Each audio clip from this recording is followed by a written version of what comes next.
And it is time to hit the bullseye. It's a Tuesday version of the show, which was not the original plan. Usually it hits every Thursday. Why are we making sure to rush it out so you can see it? First of all, I'm sure it's going to be a great show. I mean, we don't want to make people wait.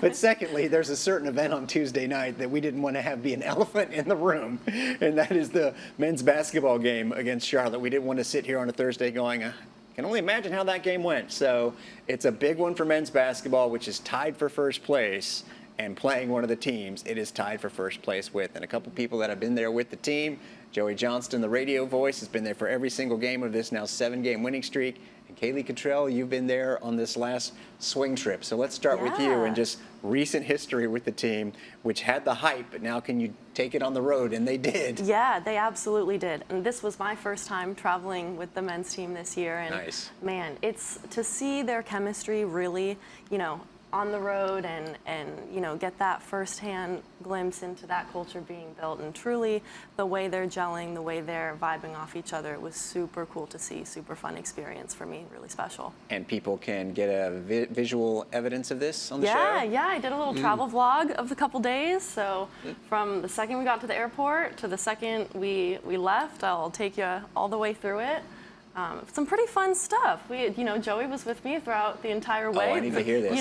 One thing that maybe didn't make the travel vlog, the walk down to the In-N-Out and the milkshakes. We had an In-N-Out burger right down the street. Oh, wow. And do you know about the cookout, which is the equivalent of that in the sort of Georgia, North Carolina area? And I just came from Birmingham with women's ball. Oh, nice. Yeah. You don't know about cookout? No. See, I'm a California girl, though, so In-N-Out is home to me. That's a good point. That's home. That's a good thing. So what's your thing? Is it just the basic? Just the basic burger. But I got a shake this time because we had just had the team meal. So I'm like, okay, dessert. We just had the team meal. We still went in. That didn't stop you from making the trip over. I really appreciate the grind that you guys are on. Hey, road trips are tough. Dedicated. For the sake of the team. We'll talk actually more about the women's basketball road swing that went very well in just a couple of minutes. We'll also have Amir, Abdur-Rahim, and Kasean Pryor of the men's basketball team on this episode of Bullseye.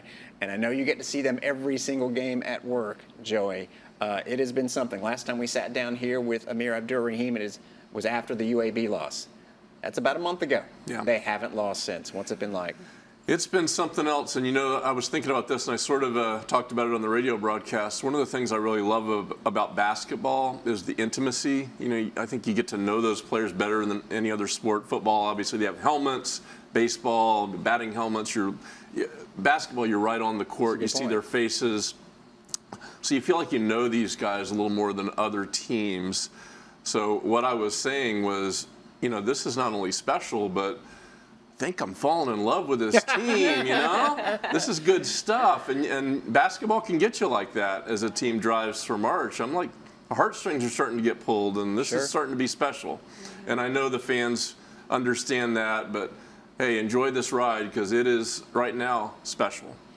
It's something else. Again, the big comebacks that we'll talk to Coach about, starting off with Kasean Pryor doing his thing against Rice, at home down double digits, down 20 against Memphis. We talked about that, of course, on 2 weeks ago, even though it was the women's basketball show, we talked about that. But since then, they've learned to play from ahead, which is refreshing because you don't want to always have to come back from down 10, 12 and more points. So what have you seen in the games against UTSA and East Carolina, most recently on the road, and finally North Texas? I think the overall is they can play regardless of what the circumstance is. They don't panic when they're behind, and they just keep playing when they're ahead. So they do what they do, which is a great mark of a basketball team that, again, it's not about them, it's about us, which Coach Amir says all the time. And this team has learned to play to its strengths, to play together regardless of the circumstance. If you're down 20, you do what you do. If you're up 10, you do what you do. And that's the mark of a great team, and that's why this thing is starting to look a little special to me. I'm going to put you guys on the spot. Usually we sort of know what we're going to talk about, and you mentioned falling in love with the team. And I've struggled with this myself, and I want you guys that are watching to put yourself through the same exercise. This team has so many options that could be your favorite player at any given time because there's so many wonderful stories. I'll go ahead and say it. My current favorite player, it's kind of a cop-out. It's Chris Youngblood, just because of the leadership he exudes. Yeah, he's clutch as anything. But you can just tell by watching him. He's a guy that made the NCAA tournament, last year, and he's a leader. Even the North Texas head coach, after the game in the handshake line, he was disappointed his team has lost. You could see he stopped and gave Chris an extra beat. Now that I've talked for a few extra seconds to give you time, what about you, Caylee? Man. We love them all. We do love them all. Chris is so special. He's such a good leader. KP is such a character. He is so fun. His energy is so electric to be around.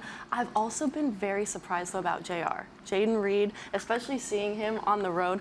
That guy never not has a smile on his face. Even boarding the plane, his photos, his videos going up, he's just the happiest guy going up. And I love your little JR impression there. I agree, too. He's such a positive light to be around, so he's been awesome. All right, I'll just tell a quick story first of all. Back in the day when I worked for the Tampa Tribune, I got to cover the Florida Gators when they won back-to-back national titles. I couldn't keep my eyes off Joakim Noah. Yep. And I wrote, everything I wrote was almost always on Joakim Noah because he was always the story. He was so compelling. So the first time I went into this USF team and saw them on the practice court, I watched Kasean Pryor and I thought, who is that? And I can't keep my eyes off him either. I love all these guys and what they bring, but Kasean Pryor is not only a great player, but he has such an unusual skill set and personality that, again, you can't not watch the guy. And I think, obviously that's why he's such a fan favorite. And you wrote an amazing, very comprehensive article. If you guys didn't see it on gousfbulls.com, check it out.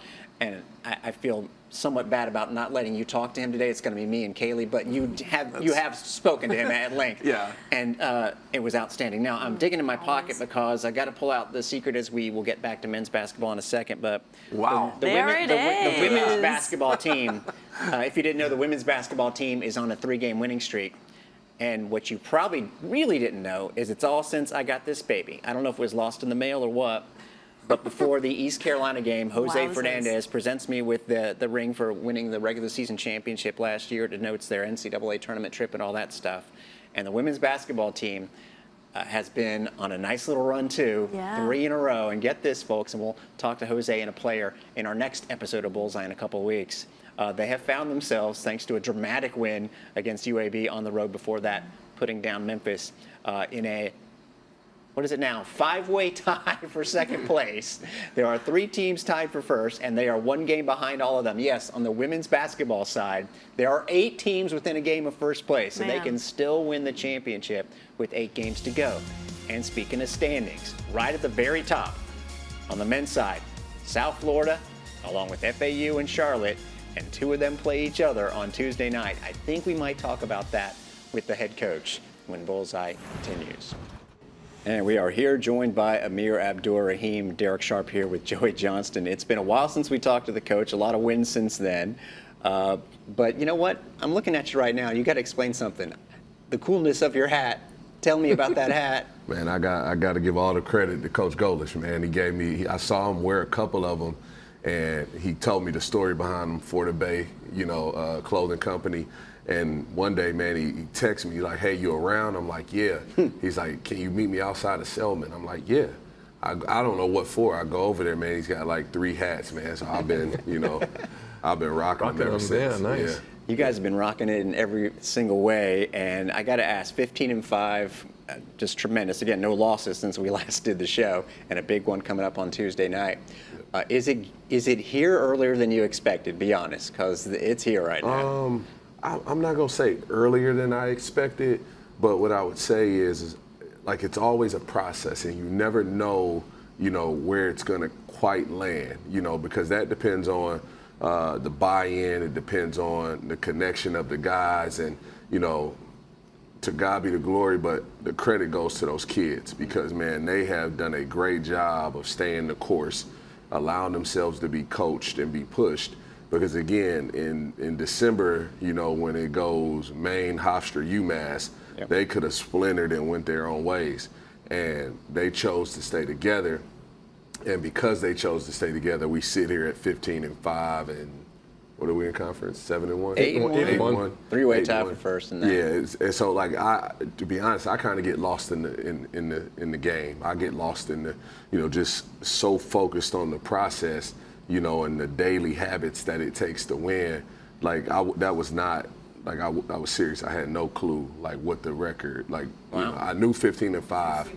but no clue of, the conference record just because, and I'm so focused on, today and making sure these guys are the best version of themselves. Coach, you talk a little bit more about that. You talk about the process, and it's interesting to me in basketball, the ebbs and flows of a long season. Yeah. And fans might say, well, how'd they lose those games back in December or whatever? But it seems to me like those things had to happen for this to happen.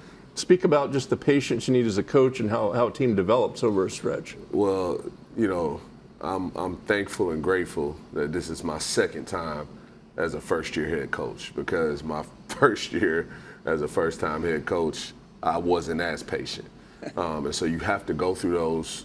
You have to go through that process. You have to go through that journey, to be able to become exactly who it is you're destined to be, and learn from those mistakes I made the first time. And so that's exactly it.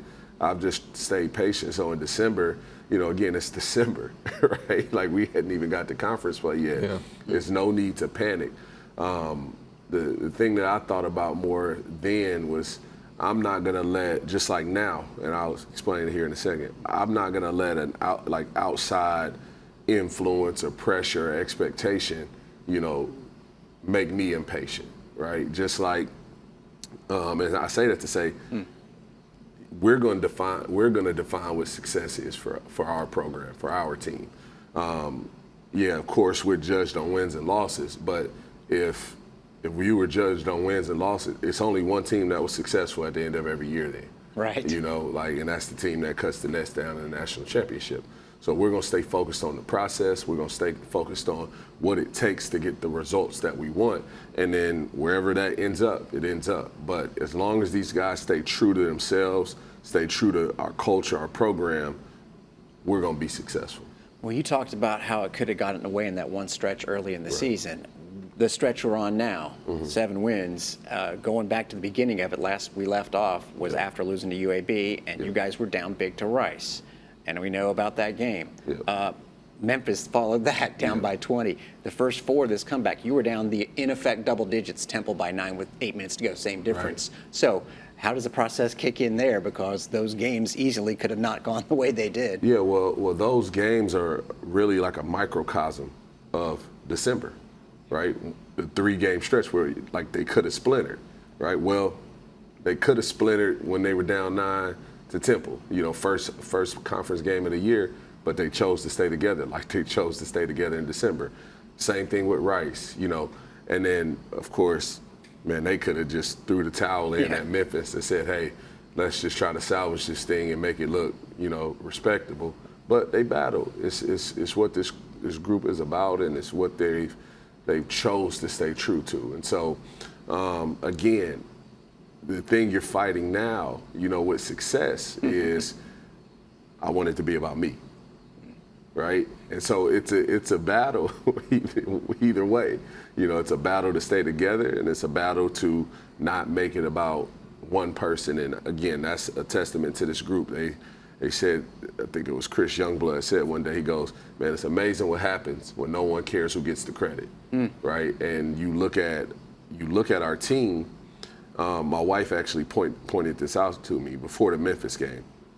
She said, babe, have you ever looked at y'all's profile on ESPN? I'm like, what are you talking about, right?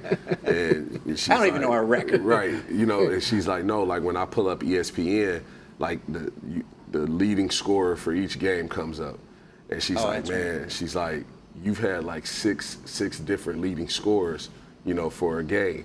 And she says, Memphis has only had 2. It's either been Jones or Quinterly.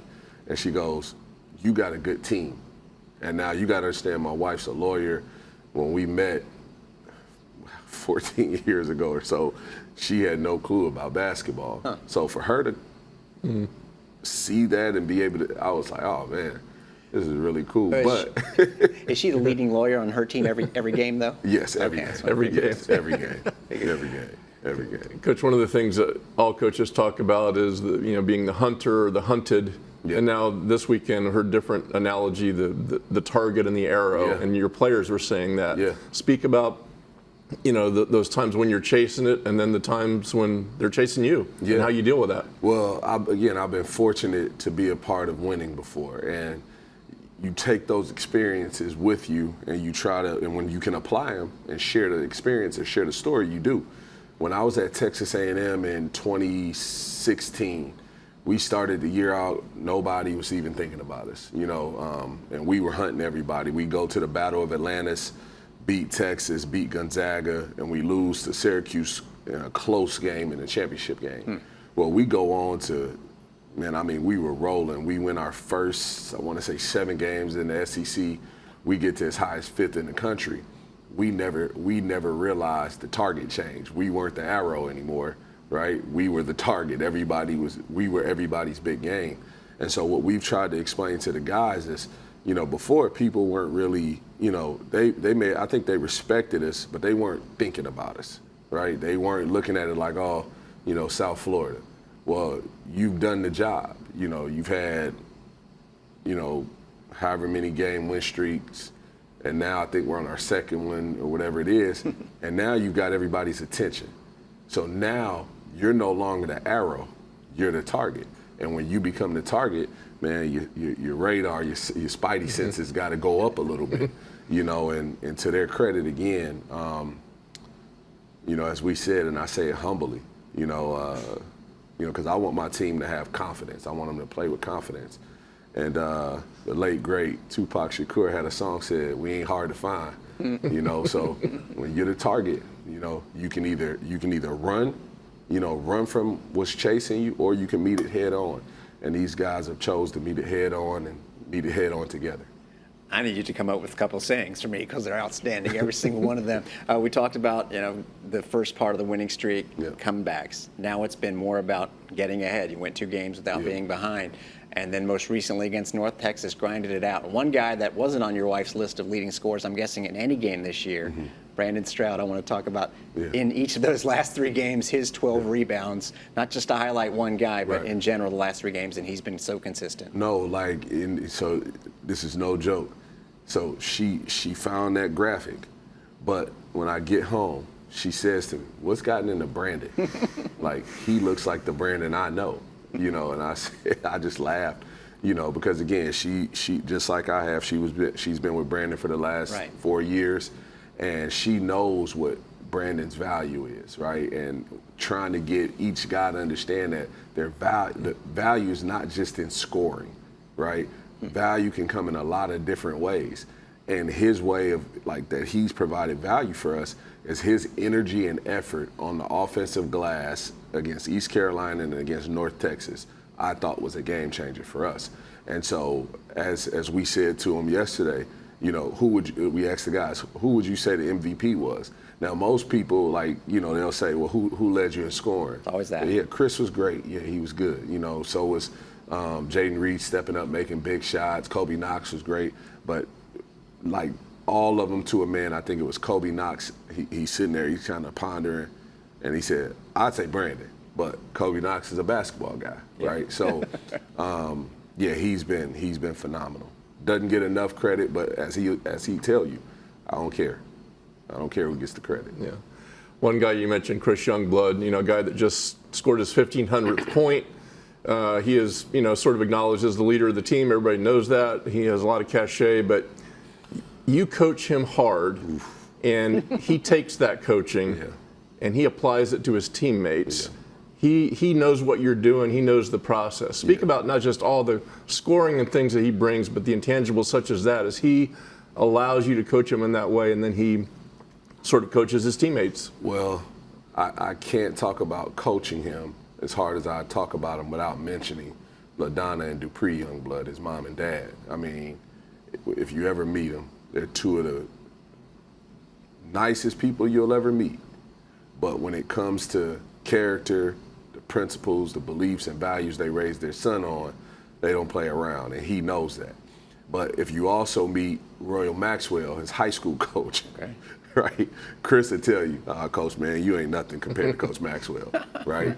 And he's been coached hard, and I'm just a beneficiary of his mother and father, his high school coach, that, that kid knows to grow, you've got to be pushed, you've got to be uncomfortable.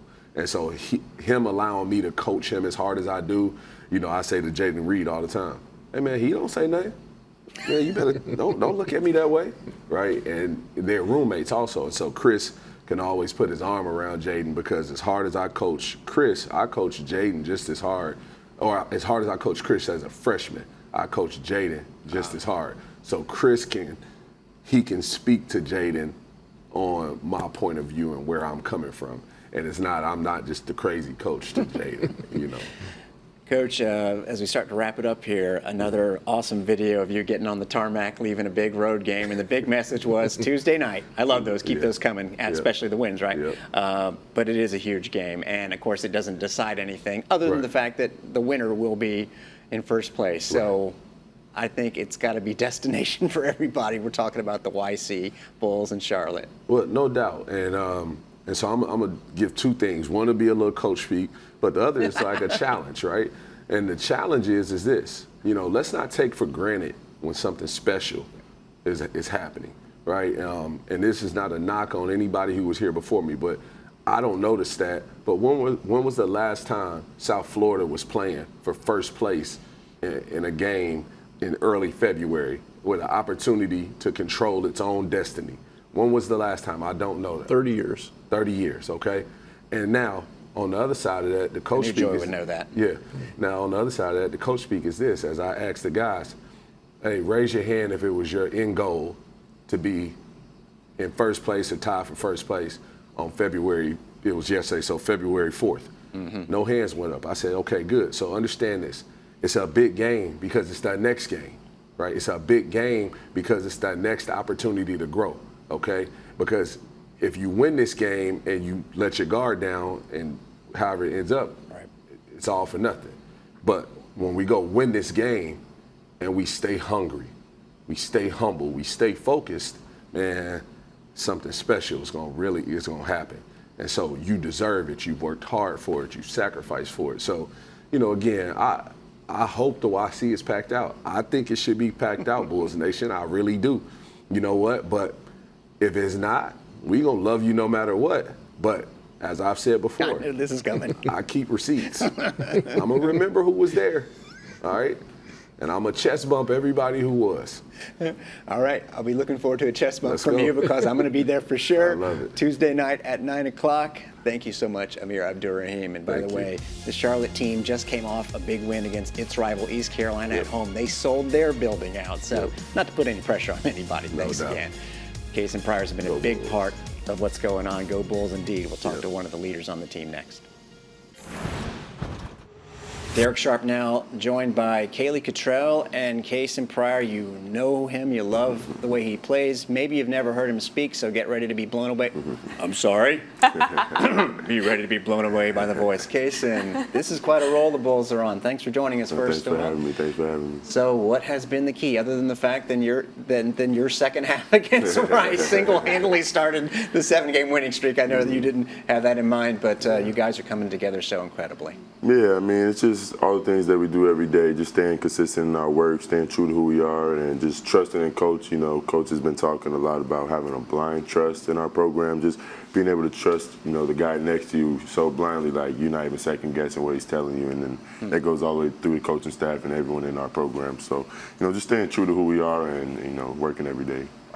I talked to CY after North Texas, and I asked him the keys to the success, and one of the things he said was that he stays kind of paranoid through the season. And do you have the same sort of mindset, kind of that never settle, kind of always wanting more, kind of can always get better sort of mindset? No, 100%. Yeah, we got to stay paranoid. We can't get comfortable at this point of the season. You know, it's just, you know, it's the last few, you know, weeks of the season, so it's really locking in and staying paranoid, knowing that, you know, everybody's going to give us their best shot. You know, somebody gave us an analogy in our film room the other few days where he was talking about, you know, we have to be the arrow. Right now, you don't want to be the target. You know, you got to be the arrow that's hitting the target. So, you know, we're just staying together, like I said, and, you know, staying paranoid and staying humble and hungry right now.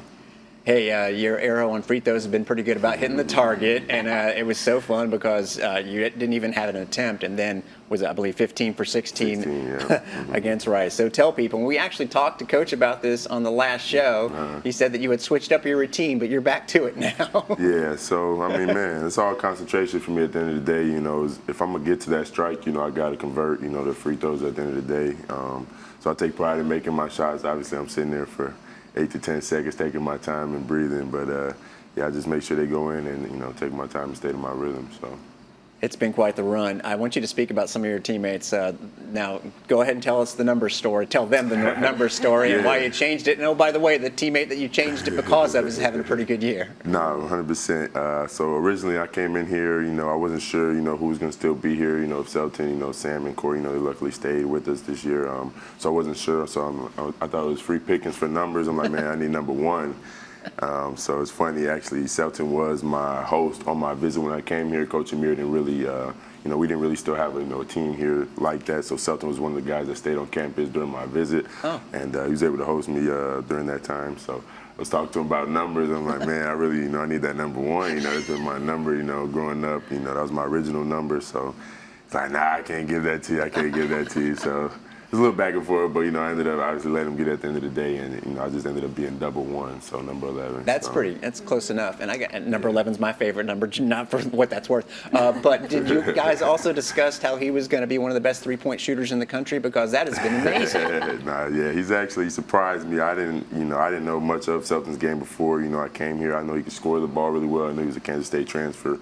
We had a little friendships through the basketball world that we knew each other a little bit, but. Yeah, he's been surprising me. He's been shooting the heck out of the ball, and hopefully he continues to do that. So.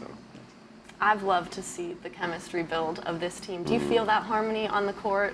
No, 100%. Especially more and more as we go through the season. I think it's those road trips that really bring us together. Being away, being where it's just us. Have to really come together. It was in something else that was brought up in our film session before the game the other day about not splintering. It's gonna be a hard time tomorrow. We're gonna fight through adversity. And the main thing is, instead of splintering, we come together more. So, that's what we always find a way to do in the second half. We become more of a team. We stay connected just based off of what we do off the court. Those road trips, those bus rides where we're together, we're cracking jokes, we're being brothers, So like I said, previously before, that's translatable for us going onto the court. And, we're able to stick together and come back and play the way we do when it matters. So. Well, you had some comebacks at home that come to mind, but on the road when no one's rooting for you. So down 20 against Memphis, Temple hit that 3 and they were up 9 on you guys. It didn't look good at that time. East Carolina made a run to get to within 2, to get to within 5, and you had an answer every single time. Big answer against Memphis. Is there 1 or 2 guys, or is it, like you say, everyone's connected, that calms things down and just makes you really focus on what you need to do? Man, yeah, I think it's really collective. A lot of us older guys are experienced. A few of us have been to March Madness, have been able to see that at close level, have won championships in our conference. So, I think it's about experience and guys, just understanding who we are as people, individually, CY understands who I am, or I understand who Selton is very well, or Jose understands JR, along the line. So I think that all, builds into the bigger picture of coming together and being a team. You have such a special way of juicing up the team and the crowd. Where does that come from? Man, I think it's all passion for real. I'm just out there having fun at the end of the day. I wasn't able to play as much as I would have liked to my first 2 years. So I think all of my excitement and my fun that I missed out on is just all coming out. And, I'm trying to bring that out every night. Just playing with joy. I think that's part of who I am. And, yeah, just passion, I'll say. I got the flip side of that and a follow-up. On the flip side, I'm not going to say the opponent. Maybe they wear purple. It was a road game. And after you had your shot blocked, one of their players and one of their assistant coaches, instead of rooting for the team, looked at you specifically. Yeah, Are you started to get a little bit of a villain on the road? And what do you think if that's the case? It's funny. I actually know we love too. you. But... Yeah, I know you guys do. Love you guys too, but yeah, I think it's just I think it is where they want to make me the villain. I'm enemy number 1 on the scouting report. They're looking to find ways to shut me down, to get under my skin, whatever it takes. But I did notice that, I think it was their strength coach maybe or somebody. I'm not exactly sure, but yeah, they were talking to me a little bit after, which is cool. It's all part of the game. It's a little chit chat. So this puts another chip on my shoulder to go out there and play hard and. Execute. But yeah, it's all part of the game. So. And then you mentioned the tournament experience, Boise State. Grand Canyon is where Kobe played, and of course we know about the Kennesaw guys. But you came from a big program out there, and then you took a step back last year in competition. Tell people about your journey here and how that last year might have helped just set you up for success. Yeah, so leaving Boise State after my sophomore year, I wasn't really sure what I wanted to do. I had a lot of Division I looks and, a few offers that were schools that, I wasn't really sure, I'd thrive at. I didn't really have connections or relationships with much of those coaches. So I was like, a little iffy. I didn't know how much I'd be able to play going into one of those schools. So I'm like, man, I think JUCO might be my best bet to go, reinvent myself, basically, be able to get my confidence back. Like I said, I hadn't played in 2 years, So it was just about going there and finding myself again. Like you said, there wasn't much to do except go to the gym and go home. It was a small area, so it was just locking in, focusing on who I am as a person. Becoming better at basketball, and then. That Coach DeMayo last year at JUCO, Northwest Florida, was a big help for me just growing into who I am now. Excellent. Now, the photo that came out after your stretch, did you have that photo handy of you and KD? Oh, yeah. Because the numbers he's been put on, I'm not going to make him brag on his numbers, but whatever, it's a 4-game stretch where you're the first person in 15 years to do all these different impressive things, including 90% from free throws. Since Kevin Durant, who you're buddies with, apparently. Yeah. That was in your Chicago days, right? Yeah, that was during my Chicago days. I got lucky enough. I think actually my dad had that photo. I don't have that photo on my phone anymore, but my dad was still having it on his phone. But it was just me and my buddy. We were able to go to the Bulls game with my dad that night. And my dad has a lot of connections through the basketball world, and we were in Chicago, so we were able to sit after the game, and I think we were talking to Stacey King, who's an announcer for them now still. So we're just sitting there on the court, and man, I'm like, we're just running on the court. We don't have a ball. We're just out there, imagining being on the NBA floor and in front of that crowd. But all of a sudden, I look over and Kevin Durant just walks out of the tunnel. I'm like, man, this is crazy, right? So I just asked my buddy. I'm like, man, let's go meet him. Let's see if we get a picture. So I just walked right up to him, like, yo, KD, you think I can get a picture? And he's like, yeah, no problem, little bro. And he just took a picture with us. He's a cool guy, cool dude, and. My dad was actually able to see him, a few months ago and showed him the picture and was like, man, oh yeah, he can really, showed him a little bit of my game. He's like, oh yeah, he can play, Wow. So it's pretty cool. Yeah, Katie's a good dude, so. That's really cool. You talk about your dad. He has come to a few games, flown across the country, and I've had so many lovely conversations with him. I've seen your dad, your uncle, friends, families at the game. What does that support mean to you? No, it means everything, Like you said, first 2 years I wasn't playing much. I didn't really, so there was no point in coming to support me, As a team, it was cool to come watch us, but, I wasn't really playing much. So, it's cool to see a lot of my family coming around now more and more, just coming out to show support and love. Like you said, it's just me living across the country. I don't have any family in Florida, so it's always a good experience, and, gives me another chip on my shoulder when they come to play with more fire and passion, just playing, the way I do, having fun. So. Well, that's a perfect build-up to the finish here because I'm sure the Bulls fans are starting to become your family.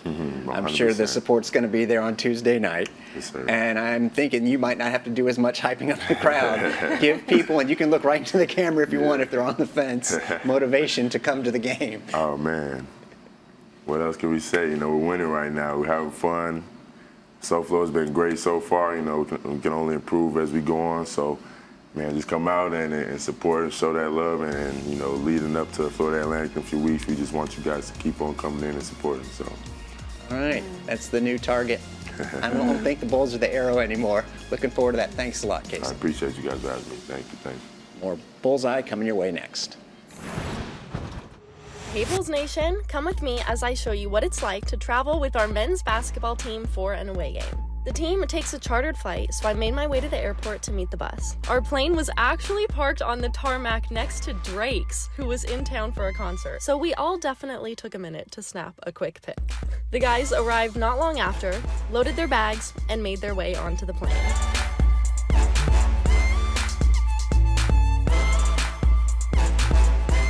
And next thing you know, we were arriving in Denton, Texas.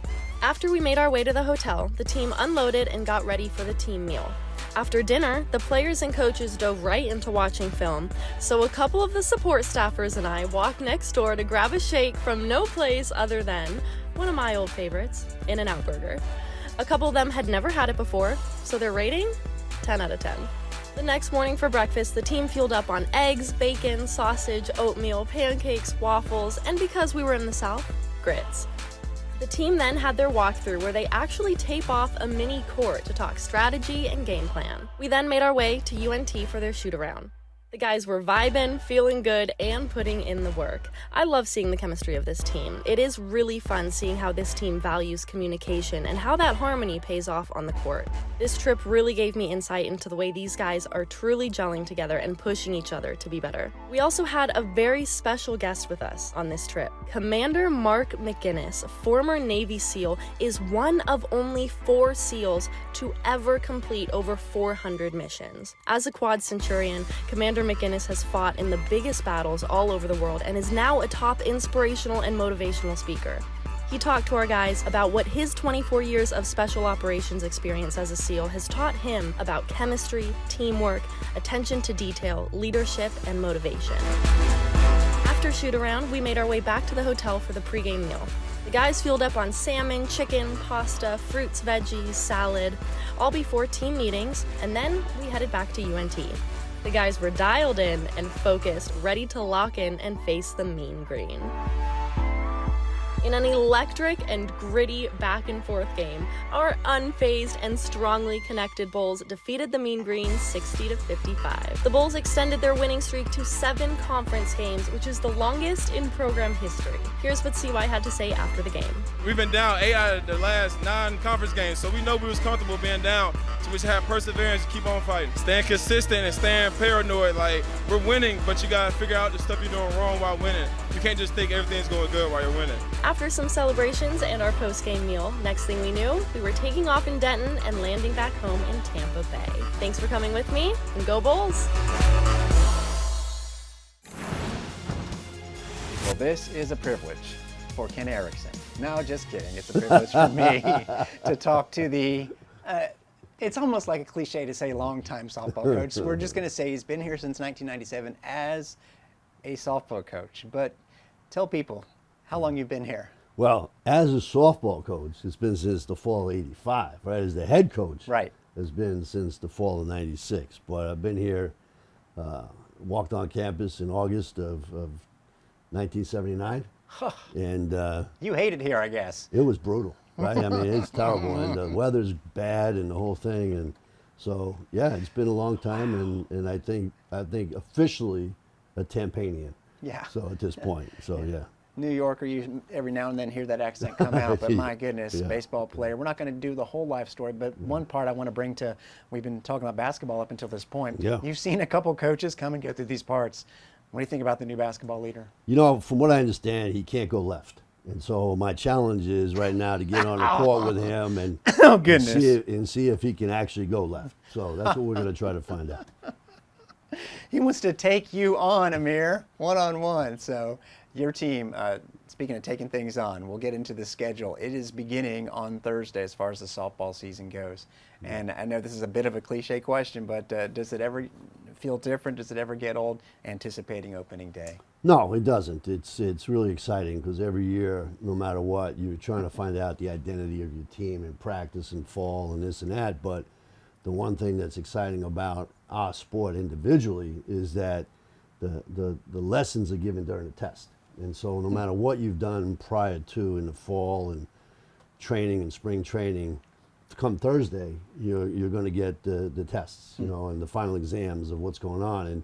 And you're only hoping that the next test you're better than you were on the first test. And so it's almost like the SAT. The more you take it, the better you have a chance. And if you're really not good at taking the SAT, it's not going to matter all season long. You're in trouble. So, right, exactly. So hopefully we can continue to learn from our games to games. Your team's passed tests way more than they failed last year. Another very good season, but not an NCAA season, which has become the norm around here.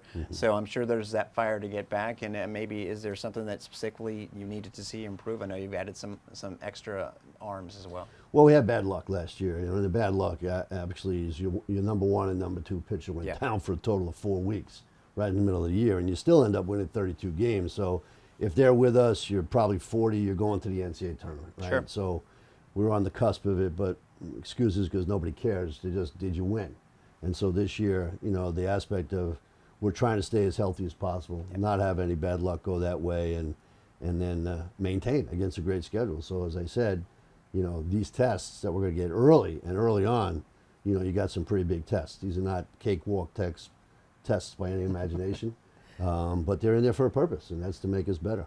So Gabby Norrie and Peyton Dixon really never, until the very end of the season, were Right. out there at the same time. So if you have a healthy staff, what could it look like this year? It's a ham and egg type of staff where you've got a good combination of lefties, a good combination of righties playing off each other and picking up some experience in Bell Sarja, who comes out of Florida Southwest State College and won 2 national championships at the JC level, will lend itself to somebody that has a pretty good heart rate on the mound, number one. And so having been there and done that, it's not hard when you get somebody like a young Julia Apostolakos that comes in here, raw, green, throws it hard, but hasn't experienced a college season yet. So having Bell is probably a real smooth transition because Peyton, pretty good pitcher in her own right, right now. And then you've got Kopko, Lexi Kopko, who has really come about in her senior year right now. I'm really looking forward to her consistency on the mound. And then pick up another right-hander who's pounding the zone right now for us as a freshman in Alex Wright. So I feel good about the 5. And when you have 5 at this level, when you're playing sometimes 5 games in 4 days and 6 games in 5 days, pitching staff helps. So we'll find out how smart I am. Some great names in there, and I can't wait to say Apostolakos a bunch of times if we get the chance. Did I Well, say it right? if you know vowels, you got a good chance, right? But knowing you, that's going to be a struggle. It's going to be a struggle. Yeah. No question about that. You mentioned the bad luck. Of course, this was bad luck that exhibited itself before the season because you knew you were going to be without them. Right. How big is it going to be getting Josie and Alana back?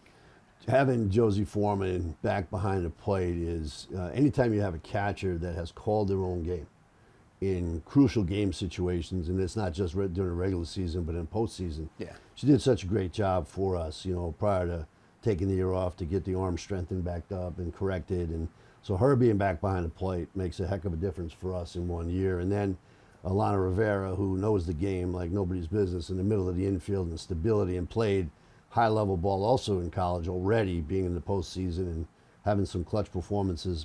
But having those 2 guys back in the lineup for us lends itself not just to great talent, but also makes us huge in the depth chart, right? Because you've got some great talent right now that has come in here. So we're not having to rush anybody in that process. It was amazing that Josie, your catcher last year, didn't play, and you still were okay at catcher. You had Correct. more options than you would know.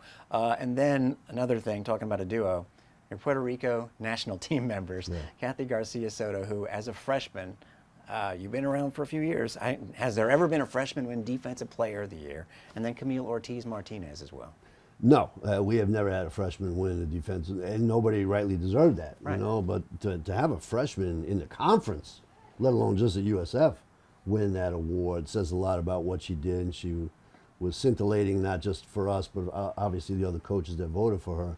And then have somebody as young as Camille come off the island, and Camille actually the first player off Puerto Rico, off the island of Puerto Rico. They went to a 4-year school on a scholarship, so that's really tremendous. Wow. And she's a young sophomore for us right now, but she's got some great experience, and you're going to get to see her play. So, yeah, those 2 did a great job last year, and we look forward to them being an integral part of what's going on now. Just not too long ago, fall ball, we got a lot of games in, but that was memorable. Tell us about your assistant coach who can still play a little bit. Carla Claudio Rivera, who's probably one of the best hitters in the world, and she started playing international ball about 11 years ago. And so when I was coaching with USA, we'd see each other, and I knew of her, prior to her coming to USF in 2014 and 15. And by the way, I don't know if you know, but she was Ronnie Gajanovic's roommate, right? And Ronnie, who's the highest level woman in pro ball right now with the Portland Hops. So they were roommates. They're great people, great students. That's awesome. So anyway, Carla can play, and she can still play quite a bit. And so she's preparing not only for this upcoming World Championships in 2024, but also the Olympics in 28. And Puerto Rico has a great shot to get into that venue of those teams in 28. So we'll see how that progresses. But it's fun to be there. And then our other assistant coach, Lisa Navas, is on the coaching staff of Puerto Rico. So I've been getting culturized. I was going to a say, lot. you also have a lot of rooting interest, of course. Oh, yeah. For those of you guys who don't know, national team coach over here, Team USA, very humbly speaking, but that's a big honor, and I really appreciate the fact that you're here with us. Jordan Cadleb in her, 10th season? No, seriously, great experience. Marissa, tribal piece, two tremendous leaders, and you did something you hadn't done before, named them captain. We were going through a little bit of a swell of who are we type of deal in the fall, and we played one game against another team that we were awful.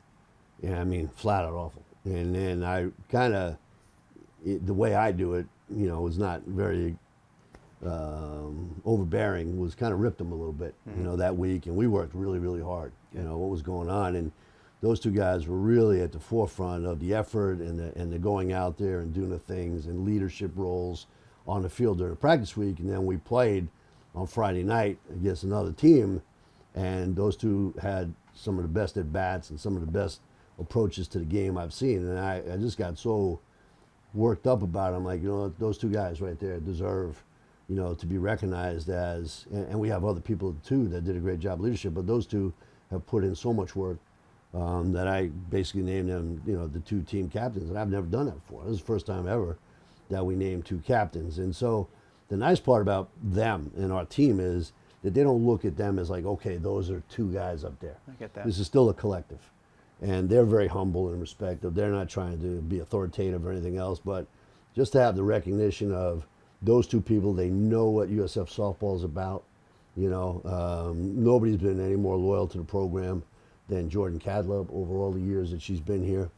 And Marissa Travelpiece coming in, and she came in with Ryan Eigerman, who's really good that way. And then you've got Rivera and Foreman who've been around. So your top tier group of players right now, I think you've got a great leadership situation. And just to put those two out there, to give them that type of accolade was important to me. A couple more questions, Coach. You just mentioned Travel Piece and Eichelman, obviously transfer pickups. It's affected every sport, and I know you've added a quartet, I believe, this year out of the portal, along with who we talked about, Bell, as well. So how has it affected softball? It's affected softball in respect of what you need now, okay? And so the game, and my job is not so much, you're a general manager now, right? And the NIL and all this other stuff, and I don't know if it's going to be able to sustain where it's at right now because it's the wild, wild west, right? So something's going to have to happen. But in softball, it's just as pervasive as it was in football and basketball. Maybe not on the large-scale numbers because your rosters are smaller. But, I mean, there's coaches out there right now at other schools that are picking players during the year through third parties. And so for your players to stay loyal, and like Georgina was one of them, who's just stayed loyal to the program, and we have other people that are doing that right now, that being here, I hope that you're here to be part of a collective type of approach and not an individual approach. And I don't foresee us having to utilize the portal anymore, bringing players in, because the talent level that we have that have come in the last 2 years in the freshman and sophomore class is pretty high. And then the classes we have coming in the next couple of years already that have committed to us is very, very high. So for us, we're going after high academic people. And that's a big difference also, people that aren't chasing rainbows. So that's what we try to cultivate, and that's where it is. People might think that's old school, but I know one thing: if you win in the locker room and you win in the dugout, you can win. So we're on that page right now. It's to your credit that a lot of people want to stay, and as we wrap it up, a lot of people want to come here and play South Florida. Translates into the schedule, a 27-game homestand to start things off, a lot of events beginning on Thursday with 2 games, Illinois State and Bethune. And I also want to just make sure you're okay, because I looked at the schedule, and on one day it would appear, February the 22nd, that you played 2 teams that were in the College World Series last year. Back-to-back, no break in between. That'd be Washington and Oklahoma State. Is that right? Well, it is. I mean, look, if you get to the College World Series, you're going to play those teams. There you go. Back-to-back. Maybe the next day and the day after. So get used to it. So here you go. Pretty good schedule, you'd say, right? Yes. Well, it starts really, really soon, and we're so glad to have softball ready to roll with Ken Eriksen. Thanks a lot, Coach. You got it, brother. We'll wrap up BullsEYE in a sec. Pretty good show, in my opinion, just as I predicted at the beginning. I can't believe it ended up that way. They're always good. Hey, down the road, more with Ken Eriksen and Billy Mole, because once baseball and softball season fully get into gear and basketball is over, which we're a ways away from, they will be the primary guest, if you will, on the program. And again, check back in a couple weeks for Jose Fernandez and a member of the women's basketball team. We love covering all the sports, obviously, on BullsEYE. So, Joe, are you going to be under control, keeping your emotions in check on a late Tuesday night? I'll be loving it. It's a 9 o'clock nationally televised game between two first-place teams. I mean, literally, how do you have a better scenario than that? I mean, I feel great for the fans to get to see something like that. And then, hey, down the road, Florida Atlantic comes in on a Sunday, February 18th, another big game. So it's going to be a lot of fun down the stretch. It always is when you have something to play for. And you're around all the teams, and I admire you bouncing from one to the other. But he spoke earlier, Joey did, about falling in love with this team. Yeah. Do you get that special sense? Oh, absolutely. And I was just even talking about that with my parents the other day because, you know, they watch all the games too. And my mom said to me, I feel like I have so many kids because she sees all these faces, she hears all these voices. So, I mean, for me, these players, this staff, you know, every staff, they have such a special place in my heart, truly. So definitely pulling on the heartstrings for sure. Well, hopefully it's a big crowd. I know it's going to be a great crowd on Tuesday night. Again, that is a 9 o'clock game. Jim Lighthall with Joey Johnston on the radio side, 8:30 on Bulls Unlimited. It's okay if you watch it on TV and listen back to the replays later. Let's just hope it's a win. And then, by the way, Wednesday night, yours truly and Bridget Miranda will be on the air with the women's basketball team looking for a 4th straight win against Rice. And we'll talk about all of that on our next episode of BullsEYE. For all our guests, for my co-hosts, Caylee and Joey, I'm Darek Sharp. Keep those horns up. Thanks for checking us out.